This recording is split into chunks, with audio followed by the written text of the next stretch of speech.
एक समय की बात है, एक छोटा सा गांव था जहां पर एक बूढ़ा व्यापारी रहता था। उसका नाम था धनराज। धनराज गनव के सबसे अमीर व्यक्ति थे, लेकिन उसकी अमीरी से ज्यादा लोग उसके दिल से याद करते थे। धनराज का व्यापार बहुत फलदायी था। उसने अपने व्यापार को मेहनत और ईमानदारी से चलाया।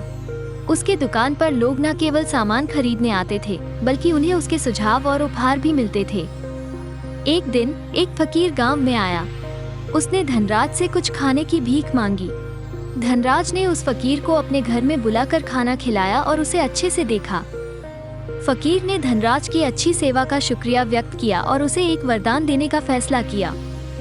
फकीर ने धनराज को कहा, तुम्हारा दिल बहुत बड़ा है और तुम लोगों की मदद करने में खुश हो। इसी के लिए मैं तुम्हें एक वरदान देता हूँ। तुम्हारा धन हमेशा तेरे गांव के लोगों के भले के लिए होगा।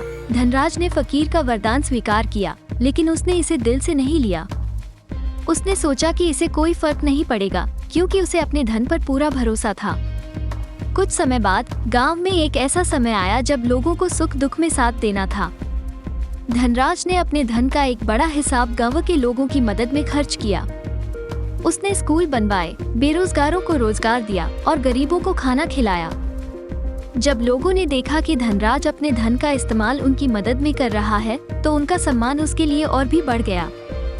धनराज का व्यापार भी और तेजी से बढ़ने लगा। इसी दौरान धनराज ने एक दिन एक बच्चे को सड़क पर भटकता हुआ देखा। उसने हमारे बच्चे को घर लेकर उसके माता पिता को ढूंढने की कोशिश की। जब उसने बच्चे के माता पिता को ढूंढ लिया, तो पता चला कि वो लोग बेरोजगार हो गए थे और उनका घर गिर गया था।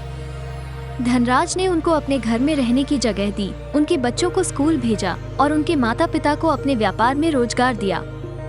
उसने उनकी जिंदगी में एक नया रंग भर दिया। इस कहानी से हमें ये सीखने को मिलता है कि कभी कभी हमारे असली खजाने हमारे दिल में छुपी इमारतों में होते हैं। धनराज ने अपने धन का सही इस्तेमाल करके अपने गांव के लोगों की जिंदगी में असली खुशियां भर दी। उसने समझा कि सच्ची अमीरी वो है जो दूसरों की मदद करना जानता है।